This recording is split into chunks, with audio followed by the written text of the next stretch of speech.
Hello and welcome to this video in the series of bonding. What we're going to be talking about in this video is we're going to be talking about covalent bonds. We're going to be talking about how we define a covalent bond, we're going to be talking about how we draw them, and we're also going to look at an easy trick to work out how many bonds an atom can form. Before I talk about covalent bonds, I'm just going to talk very briefly about molecules. So what is a molecule? You've probably heard the word in your chemistry lessons, but what's the actual sort of definition of a molecule? Well, one definition is a group of atoms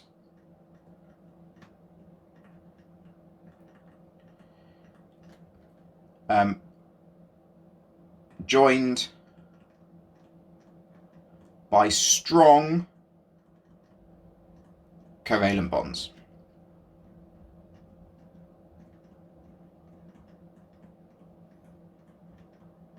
So you've probably heard of a water molecule or a methane molecule.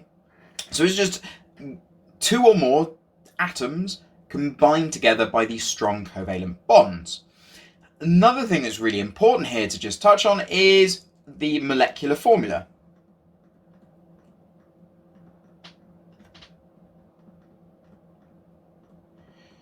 So if we've got a group of atoms joined by strong covalent bonds, what our molecular formula tells us is it tells us how many atoms, or how many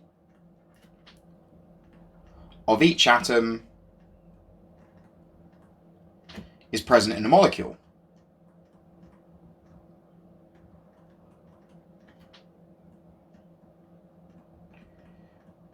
So, for example, we could have water, or a water molecule, which is an oxygen and two hydrogens, and has the formula H2O. So this is the molecular formula, H2O, and this is the molecule. Okay, two hydrogens and an oxygen, and the bond that joins these together is a covalent bond. So, what is a covalent bond?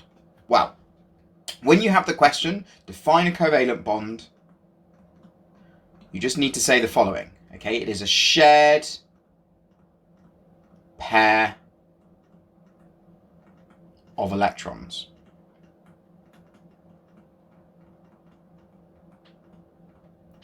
So if we think back to our electronic configuration, electronic structure around the nucleus of an atom, we have our outermost shell, and we discussed as part of ionic bonding that one of the aims of sort of these atoms is to get a full outer shell, whether that be through transferring electrons or, in the nature of a covalent bond, sharing them. So let's look a little bit at how this works. Let's start by drawing out an oxygen atom. So if I was to draw out an oxygen atom, okay, it would have two electrons on the inside, and then it would have an outer shell. Now, to keep this a little bit simpler, I'm just going to draw the outer shell only. So oxygen has 6 electrons on its outermost shell. 1, 2, 3, 4, 5, and 6. Okay, there are our outer shell electrons. Now, the aim of oxygen, okay, so this is oxygen, and it's currently got a electronic configuration of 2,6. So the aim of our oxygen atom there would be to gain 2 electrons. Now, it's not forming an ionic substance like we've talked about before, so it's not going to get electrons sort of taken from a metal to sort of add to its own. So what it's going to do here is it's going to share. Now, most covalent bonds form between sort of non-metals. So I'm going to stick with water as an example. Okay, so my next atom that I've got to think about is a hydrogen. So there's my hydrogen atom. Okay, hydrogen has an electronic configuration of 1. Now, for hydrogen to get a full outer shell of electrons, it needs 1 more electron. So we've got oxygen that needs 2 and hydrogen that needs 1. So how many hydrogens do we need? Yeah, we need 2 hydrogens. So how do we draw this? Well, what we've got to do is we've got to show the sharing of this electrons. Now, there's a number of different ways that you can illustrate these, but I'm just going to stick by sort of drawing my circles how I would normally do them. Okay, there are a number of different ways that would be accepted by the exam boards. So here we go. 1, 2, 3, 4, 5, and 6. So what I'm also going to do is I'm going to put a hydrogen here with this little circle. I'm going to do a hydrogen here with this little circle. Okay, and I'm just going to redo my little crosses there and there. What I've now got is my water molecule. Here we go. We've got H2O. So I've got my hydrogen here and I've got my oxygen in the center. My oxygen here, the red one, now has 8 electrons in its outermost shell. It's sharing this electron from the hydrogen. So we're to look at the oxygen in isolation. It's got 1, 2, 3, 4, 5, 6. If we were to look at the hydrogens in isolation, it's got 1, 2, and 1, 2. So they've now all got full outer shells of electrons. So here is our molecule of water.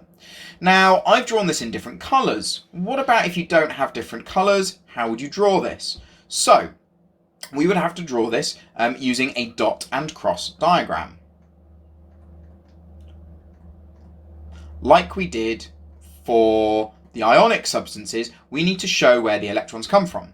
So what I would do is I would draw the outer shell of electrons of my oxygen. So I'd write the symbol in the centre. I'd go 1, 2, 3, 4, 5, and 6. And then I would draw my hydrogens as dots. And I would write a little H. Drawn this one quite small, draw a little bit bigger, little H with a dot. So here I have a dot and cross diagram. The dots are my electrons from the hydrogens and the crosses are my electrons from the oxygen.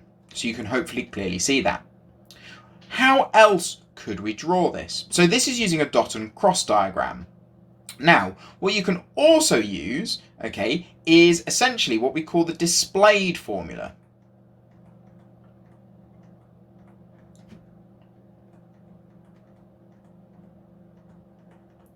Where we use lines to indicate a covalent bond. So what I can do is I can draw my oxygen here, draw 2 little lines, which are my covalent bonds, and draw the H's here. Now, what these sticks represent here, this represents what we call a single covalent bond.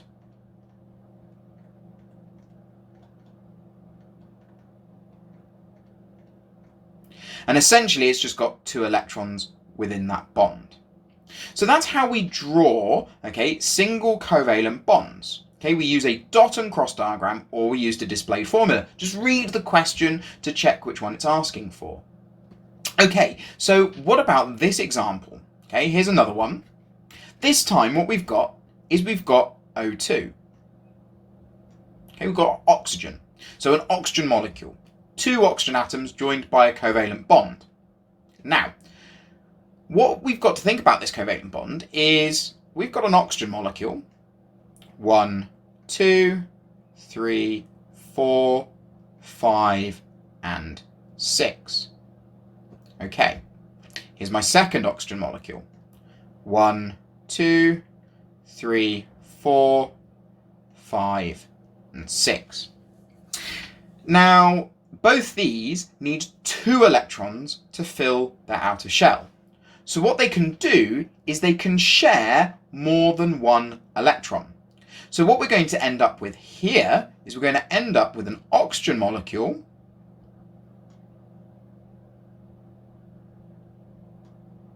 that has 1, 2, 3, 4, 5, 6. Okay, that's 1. And then over here we've got 1, 2, 3, 4, 5, and 6.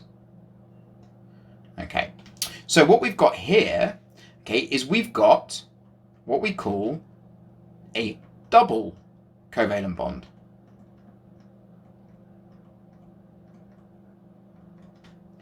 Now, how is this different from a single covalent bond? Well, the definition of a double covalent bond is 2 shared pairs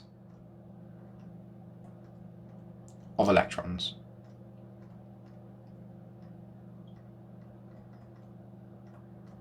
The key bit here being 2. So how do we draw this when we come to our displayed formula? Well, the way in which we draw this, okay, is simply an O with 2 lines to another O. And this here is how we draw a double covalent bond.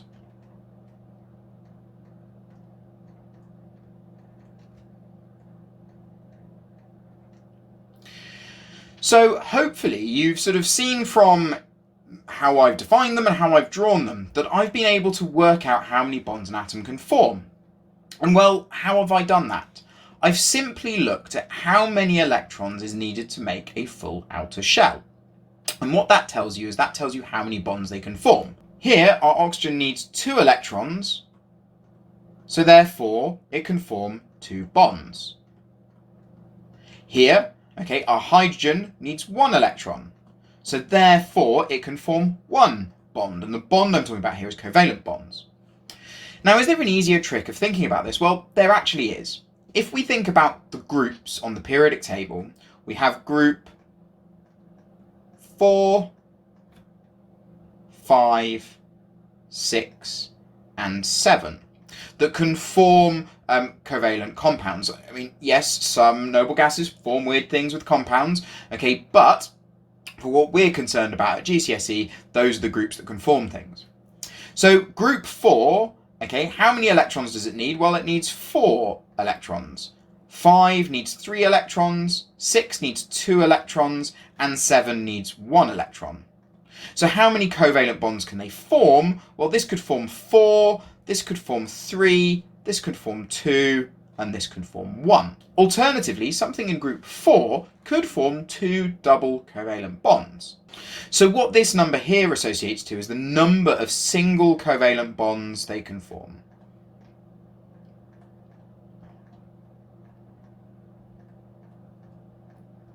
So all you've got to do, like with the ionic bonds where we just got our periodic table out and wrote +1, +2, +3, plus or minus 4, -3, -2, -1, is just remember that we can apply these numbers to the covalent bonds as well. If you've got something in group 7, it can form 1 covalent bond. Something in group 6, it can form 2. Something in group 5, it can form 3. Something in group 4, it can form 1. Something in group 4, it could form 4. The only other element that you're going to see in all of that is hydrogen, which can form 1 bond. So what we've talked about so far is we've talked about definition, talked about how to draw them, and we've talked about how to work out how many bonds an atom can form. So why don't you have a go? Right, here are a couple of questions for you. Question number 1, define a covalent bond. Question number 2, using a dot and cross diagram, draw the following 2 molecules. So grab your scrap bit of paper and off you go.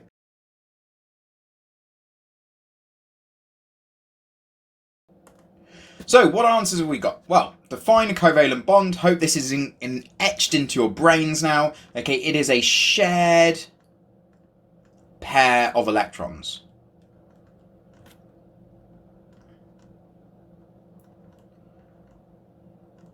Emphasis being on shared. Little tip here, okay, any James Bond fans out there, I like to remember the difference between a covalent bond and an ionic bond as follows. The name's bond, ionic bond, taken, not shared. So that's just one silly way of remembering between a covalent and ionic bond.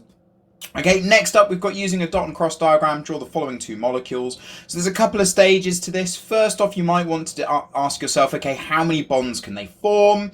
So if we've got a carbon, okay, carbon is in group 4, so it could form 4 bonds. Hydrogen can form 1 bond. So therefore we know that we're going to have 4 single covalent bonds. So it would look a little bit something like this if I was to draw out the displayed formula. However, the question isn't asking me about the displayed formula, it's asking me to draw a dot and cross diagram. So another way that you might do it is you might just draw out the atom with the element symbol inside it, draw out the number of electrons that carbon has, 1, 2, 3, and 4. At this point, you'll then add some hydrogens to it. So I know hydrogens can form 1 covalent bond, so I'm going to have 1 here, 1 here, 1 here, and a 4th one there. And I would draw my little circles as well to show that those are my hydrogens. And lo and behold, there we go. There is my methane molecule drawn with a dot and cross diagram. Okay, next up we've got the carbon dioxide. So carbon can form 4 bonds. Oxygen can form 2. Now, if we think back to how the oxygen molecule bonded to itself in an oxygen molecule, it bonded in a double covalent bond. Now, that's what we get here. Okay, interestingly, we have a carbon in the middle. It can form 4 bonds. So we have 1, 2. Okay, so there's our first 2 bonds. Now, what we also know is that oxygen can form 2 bonds. So there we go, there's its second bond. And there's this atom's second bond. And we've got 4 bonds around the carbon. So you can just double check that everything's got the right number of bonds. So here we've got 2 bonds. On the carbon we've got 4, and this oxygen's got 2. So I think everything's all okay there. So now let's get on to drawing it. Okay, and this is where sometimes it's easier to plan and work out what you've got before drawing it. So here I've got my carbon atom in the middle. I know I'm going to have 1, 2 down this side, and 1 and 2 down this side. Then I'm going to have my oxygen atoms here and here. It's going to have 1, 2, 3, 4, okay, and then do not forget the rest of the electrons on the oxygen. So this is one way of drawing it. Just another way of drawing it that some people might find a little bit clearer is you can sort of draw it like a Venn diagram. So what you can do is you can draw it where they overlap. So if this is one oxygen, there's my carbon, and there's my other oxygen. And then what I can do is within here draw my crosses and dots. So there's an oxygen, there's my carbon, there's an oxygen. Again, mustn't forget the other electrons on the outside shell of my oxygen atoms. And well, there's another way of doing it. You don't need the lines. So what we can do is we can draw our carbon in the center. We have a cross and a dot, a cross and a dot. Same thing on the other side. Here's our oxygen.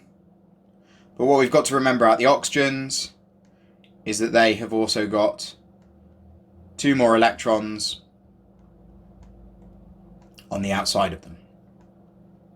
Okay, all acceptable ways of drawing a dot and cross diagram to illustrate the bonding in carbon dioxide. Thought I'd just add that in the end there.